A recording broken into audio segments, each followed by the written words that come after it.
Chapitre 5. Le chapitre 5 est en fait a deux points. L'opinion légale sur le contenu de l'avant-projet de loi. On vous a présenté l'opinion légale sur le processus de consultation maintenant, l'opinion légale sur le contenu de l'avant-projet de loi ou du guide de discussion et aussi un bref aperçu du projet de gouvernance du CEPN. Alors, tout d'abord, Maître Zach Davis va vous présenter l'opinion légale sur le contenu de l'avant-projet de loi. Cette portion de présentation porte sur l'obligation d'accommoder les droits et intérêts des Premières Nations de la part de la Couronne fédérale dans le cadre de son proposition d'une législation sur l'éducation des Premières Nations. Lorsque les circonstances exigent une consultation approfondie et un accommodement, comme dans les présentes circonstances, la Couronne peut être tenue à donner à un groupe autochtone le droit de jouer un rôle dans la prise de toute décision qui portera atteinte à l'exercice de ses droits.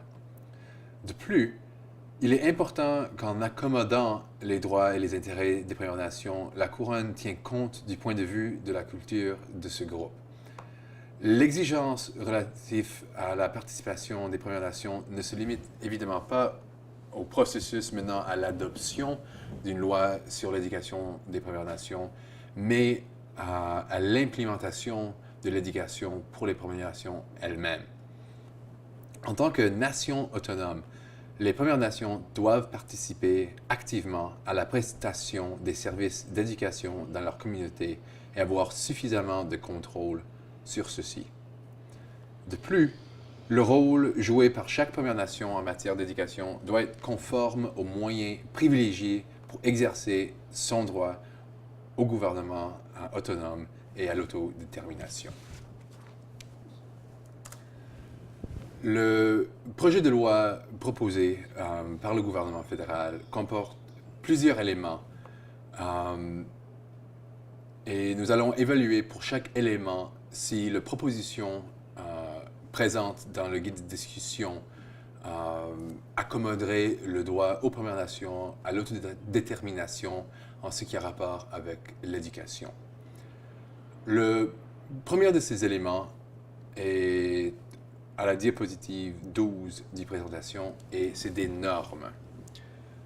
L'ébauche propose que la loi comprendrait des normes que toutes les écoles des Premières Nations seraient tenues à respecter. La proposition voulant que le gouvernement fédéral établisse cette norme minimale pour l'éducation est conforme avec sa relation fiduciaire avec les Premières Nations pour s'assurer que les enfants des Premières Nations partout au Canada reçoivent une éducation de qualité. Cependant, les Premières Nations ont évidemment un rôle à jouer dans l'établissement de ces rôles, lesquels doivent tenir compte de leur réalité sociale et culturelle. Les Premières Nations doivent garder le pouvoir d'établir des normes additionnelles si elles considèrent opportun de le faire. Le prochain élément décrit dans la proposition de la gouvernement fédéral, c'est des règlements en ce qui a rapport avec l'inscription et la présence en classe. Présentement, le ministère a la discrétion pour exiger qu'un enfant issu d'une Première Nation de 6 à 16 ans fréquente l'école. Cette fréquentation deviendrait obligatoire avec la nouvelle proposition de loi. Toutefois, les écoles des Premières Nations et les autorités scolaires seraient en mesure de mettre en place, au chapitre de l'inscription et des présences, des politiques adaptées à leurs besoins.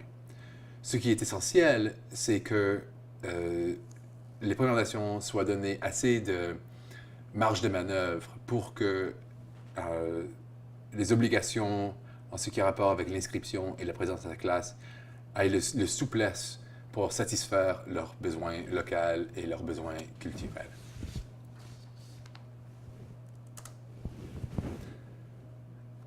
La proposition inclut aussi des plans éducatifs obligatoires. Toutes les écoles situées dans les réserves seront tenus d'élaborer un plan pour démontrer comment les services de soutien sont fournis et pour indiquer les mesures prises pour améliorer les résultats scolaires. Le guide de discussion, par exemple, laisse de nombreuses questions sans réponse en ce qui concerne ces plans éducatifs proposés. Qui examinera ces plans?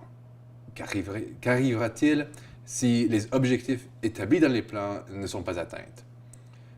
Que se passerait-il si un faible rendement est lié au sous-financement? Ces questions devront être débattues et on devra y répondre au cours de la processus de consultation et des réponses adéquates à ces questions devraient être intégrées dans le projet de loi.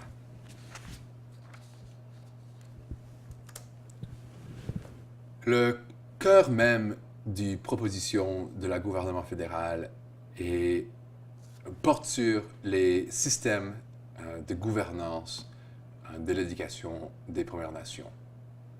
En vertu de la proposition, les Premières Nations seront tenues à choisir la manière dont elles offrent les services d'éducation parmi 3 modes de prestation possibles. La première, des ententes conclues avec des conseils scolaires provinciaux. La deuxième, des autorités scolaires des Premières Nations. Et le troisième, des écoles administrées par la communauté. En vertu de l'option fondée sur les conseils scolaires provinciaux, un conseil de bande pourrait déléguer à un conseil de scolaires provinciaux le pouvoir de gérer l'éducation sur une réserve. Après ceci est fait, les lois et les politiques provinciaux s'appliqueraient sur les réserves. Ceci, évidemment, porterait atteinte au droit d'autodétermination des Premières Nations si c'était la seule option. Mais il faut dire qu'il y a peut-être certaines Premières Nations qui feraient ce choix pour leurs propres raisons, mais on ne porterait pas plus d'attention à ce choix à ce stade-ci. Et on va focuser sur les 2 autres options de gouvernance.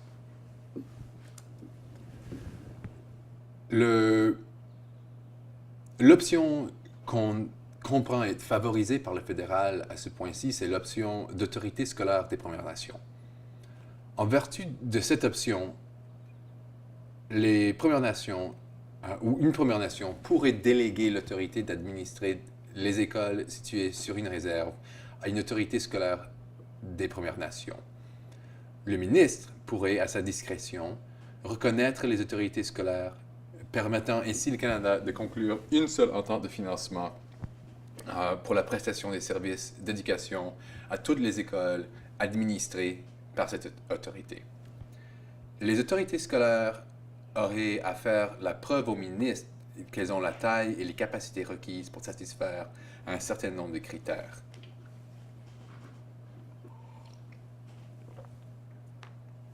Ce qui est à noter, c'est que ce modèle placerait un pouvoir important dans les mains du ministre. Dans la mesure où le ministre refuserait de reconnaître et de financer une autorité scolaire choisie par les Premières Nations et organisée d'une façon qui reflète les méthodes que les Premières Nations privilégient pour administrer l'éducation, ce modèle pourrait porter atteinte au droit au gouvernement autonome et à l'autodétermination. Afin d'accommoder les droits auxquels cette situation porterait atteinte, la loi proposée doit donner aux Premières Nations un rôle important dans le processus visant à décider quelles autorités éducatives seront reconnues, quel serait leur rôle et la façon dont elles seraient organisées.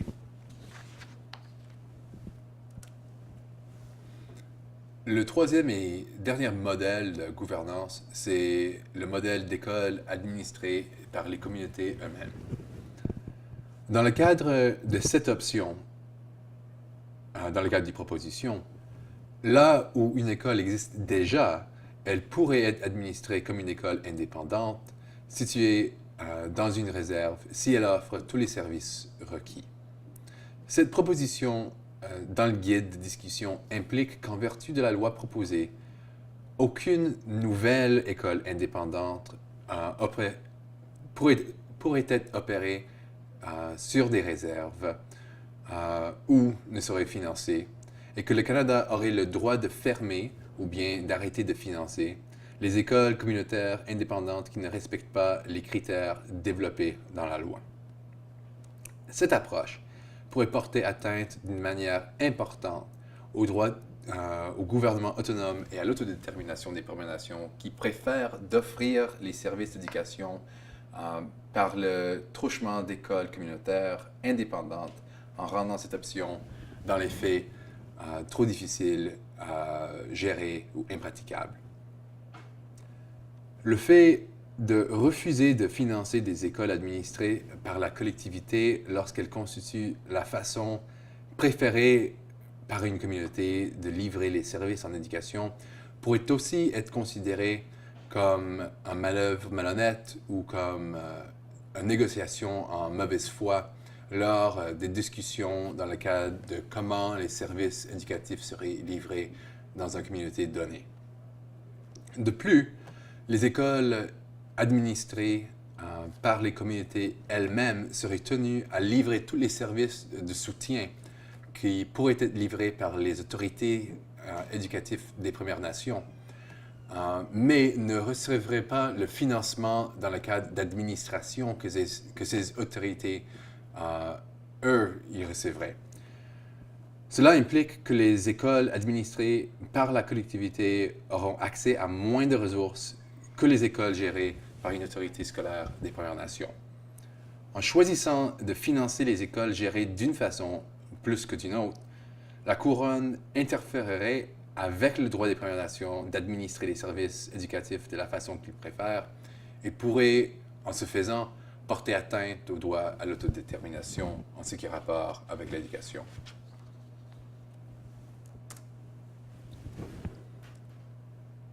Le prochain élément qui est aussi essentiel, c'est le curriculum. La loi proposée sur l'éducation des Premières Nations pourrait exiger que les écoles des Premières Nations offrent des programmes éducatifs équivalents à ceux en place dans les écoles provinciales. Le guide de discussion indique que les Premières Nations auront à suivre le programme éducatif provincial et qu'elles ne pourront s'écarter de ce programme que dans la mesure où cela est permis par la loi provinciale. Au Québec, les programmes éducatifs est défini par le ministre de l'Éducation, des Loisirs et du Sport, et les écoles ont seulement le pouvoir d'enrichir et d'adapter ce programme, pas de le changer, ou de développer certains programmes d'études locaux, mais assez limités. Si la loi provinciale, en ce qui concerne le programme éducatif, devient applicable aux écoles des Premières Nations, cela pourrait signifier une perte de contrôle réel sur l'éducation et une atteinte au droit au gouvernement autonome et à l'autodétermination. Le guide de discussion laisse entendre que la loi proposée pourrait permettre à un certain écart par rapport aux programmes éducatifs, au curriculum provinciaux pour les écoles des Premières Nations, mais le guide ne donne pas de détails sur comment cela se ferait. Les Premières Nations ne seraient pas en mesure de prendre position sur ce point-là avant qu'ils soient donnés plus de détails. En vertu de ce qui est dit dans le guide de discussion, il semblerait que la possibilité qu'une Première Nation s'écarte du curriculum provincial dépend sur une entente qui se ferait entre les Premières Nations et les provinces. Tel est d'ailleurs déjà le cas au Québec pour les Cris, les Inuits et les Naskapi. Mais les détails d'une telle entente sont complètement absents du guide de discussion. Et il devrait être développé dans le processus de consultation et une réponse qui est adéquate, qui répond à l'obligation d'accommoder, devrait être intégrée dans le projet de loi.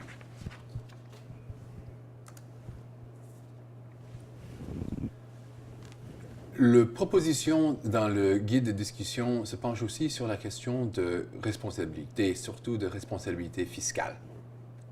Les règlements établiraient pour les autorités scolaires et les écoles administrées par une collectivité des exigences en matière de rapports soutenant des systèmes d'éducation solides et responsables. Le fait de savoir si la réglementation proposée en ce qui concerne l'imputabilité porterait à... Le fait de savoir si de tels règlements porteraient atteinte aux droits des Premières Nations dépend entièrement sur la sévérité de ces règlements. Encore une fois, il y a un manque total de détails dans le guide de discussion à ce point-là, et on ne pourrait répondre à cette question avant de voir plus.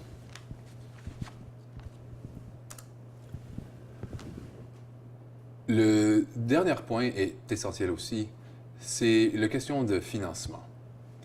Actuellement, le guide de discussion dit que le financement de l'éducation, comme décrit dans le projet de loi, va garantir des budgets stables et prévisibles qui faciliteraient la planification à long terme. Stable et prévisible ne veut pas dire suffisante ou adéquate.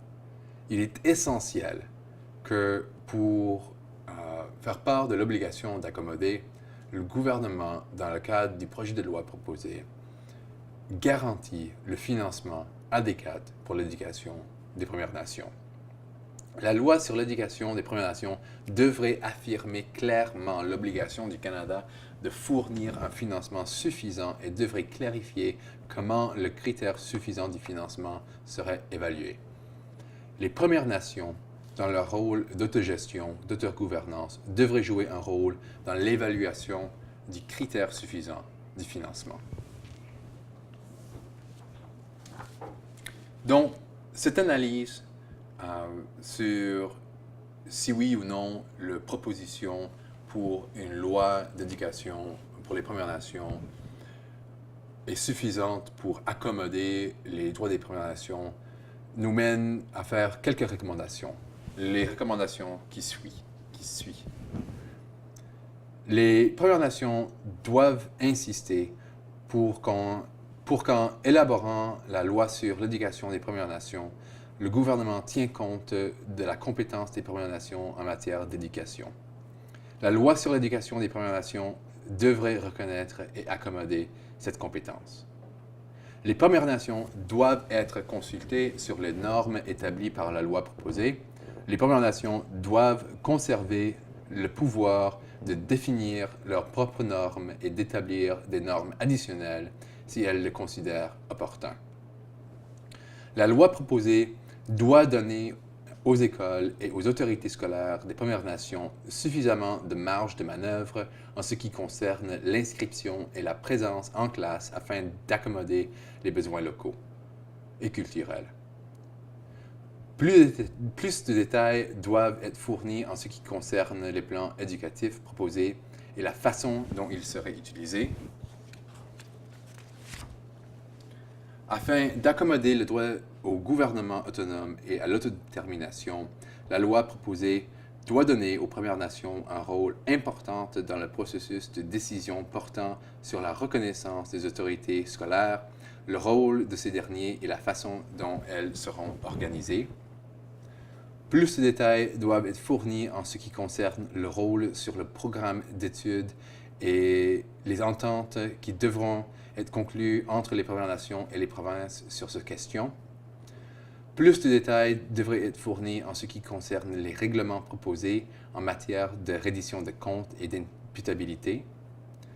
La loi proposée devrait énoncer clairement l'obligation du Canada de fournir un financement suffisant et devrait définir clairement la façon dont le caractère suffisant du financement serait évalué. Les Premières Nations devraient avoir un rôle important à jouer dans l'évaluation du critère suffisant du financement. Et la loi proposée devrait comprendre un examen obligatoire de la loi par toutes les parties prenantes après une partie prédéterminée, disons 5 ans. Merci beaucoup pour votre attention. Alors, comme vous l'avez constaté dans l'analyse de l'avant-projet de loi, le gouvernement entend imposer des modèles de gouvernance pour les systèmes scolaires des Premières Nations.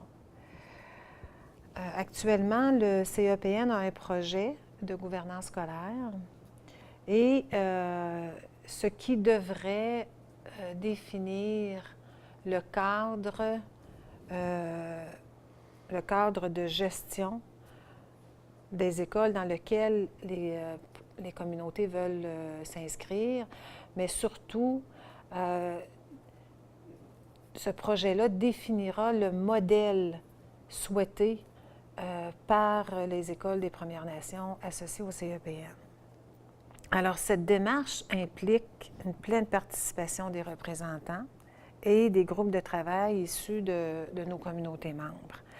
L'objectif de la première année, c'est de développer un modèle de gouvernance qui est adapté à la réalité des communautés membres du CEPN et développer un outil pour le soutien à la mise en application de ce modèle de manière à ce qu'il soit adapté à la réalité de chaque communauté membre du CEPN.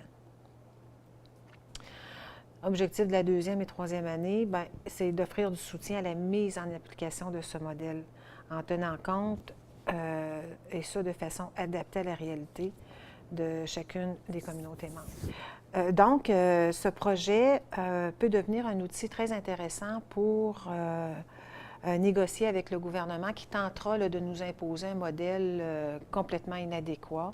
Mais nous, au mois de mars, on devrait avoir notre modèle bien ficelé et pouvoir le présenter en contrepartie avec ce que le gouvernement fédéral voudra imposer. Alors, ça va être intéressant de voir d'abord dans les prochains mois l'avancement de notre projet, mais aussi de tâter le terrain pour voir si le gouvernement, dans son projet de loi, est ouvert à d'autres modèles que ceux qu'ils ont écrits là, dans l'avant-projet.